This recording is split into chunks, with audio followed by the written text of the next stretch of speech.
La Bagoué est désormais en première classe dans le train de l'émergence, avec l'ouverture officielle à la circulation de la route Boundiali-Tengrela, frontière du Mali, par le président Alassane Ouattara. Le chef de l'État vient ainsi tenir une promesse faite aux populations depuis 2010. Un projet lancé depuis plus d'une décennie et dont la réalisation a été plusieurs fois contrariée. La route que nous inaugurons aujourd'hui a été réalisée en deux phases. La phase 1 a couvert la section Boundiali-Bolona, longue de 92,5 km. Cette phase, qui a duré 24 mois, a mobilisé une enveloppe de 12,5 milliards auprès de la Banque ouest-africaine de développement. La phase 2 couvre la section Bolona-Tengrela, frontière du Mali, longue de 42,4 km, dont les travaux ont duré 12 mois et qui a mobilisé 12,7 milliards de francs CFA auprès de la Banque islamique de développement. L'État a contribué pour environ 9 milliards 200 millions de francs CFA, soit au total un investissement de 34,4 milliards de francs CFA. L'axe Boundiali-Tengrela, frontière du Mali, est selon le porte-parole des bailleurs de fonds, à savoir la Banque ouest-africaine de développement et la Banque islamique du développement, la matérialisation de l'attachement du président Alassane Ouattara à l'amélioration des conditions de vie des populations. La route Boundiali-Tengrela, frontière du Mali, aménagée sur une longueur de 124 km, est inscrite sur un axe communautaire de l'UEMOA et permettra ainsi de renforcer et de dynamiser les échanges économiques et l'intégration régionale, notamment entre la Côte d'Ivoire et le Mali.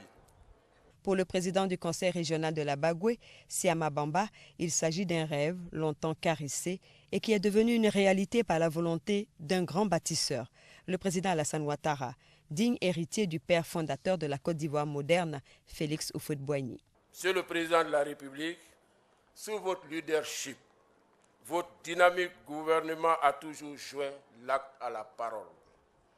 C'est important à ce routier qui a vu tant de chefs d'État et de gouvernement devant un tel pragmatisme. Excellence, Monsieur le Président de la République, au nom des populations de la région de la Bagoué, avec à leur tête les autorités coutumières, traditionnelles et religieuses, je voudrais vous exprimer ici notre joie indicible, mais surtout vous dire infiniment merci pour cette belle œuvre, cette infrastructure importante qui fait partie d'un grand projet structurant, régional, à fort impact sur le développement socio-économique, la croissance et le quotidien de nos populations. Autrefois appelée la route de la Kola, cette route qui relie le nord au sud-ouest était un pôle de développement commercial et économique.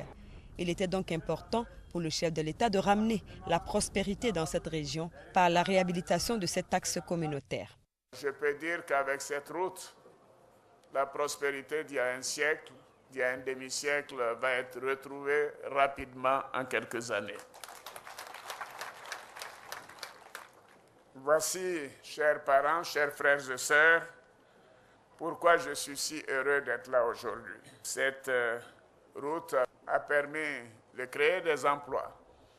Alors l'axe que nous inaugurons aujourd'hui reliera la Côte d'Ivoire et le Mali, bien sûr, et ceci permet d'avoir une intégration régionale plus poussée, car la Côte d'Ivoire a trouvé son rôle de pays moteur de la sous-région et les routes sont importantes pour maintenir les relations de bon voisinage avec tous les pays. Aujourd'hui, nous inaugurons le tronçon Boundiali-Tengrela, frontière Mali. Nous avons commencé les travaux de construction de la route Boundiali-Odjéné actuellement. Et les travaux de bitumage de la route Kani-Boundiali vont également démarrer dans quelques semaines. C'est donc dire que tout cet ensemble sera réalisé avant 2020. Une forte délégation de la République du Mali a pris part à cette cérémonie, comme pour magnifier l'intégration sous-régionale. Et pour exprimer leur attachement au président de la République Alassane Ouattara, les populations de la Bagoué lui ont offert 18 bœufs, 4 pagnes sénoufo, 2 tableaux et un échantillon des produits de la région. En retour, le chef de l'État a fait un don de 20 500 000 francs aux différentes composantes de la population.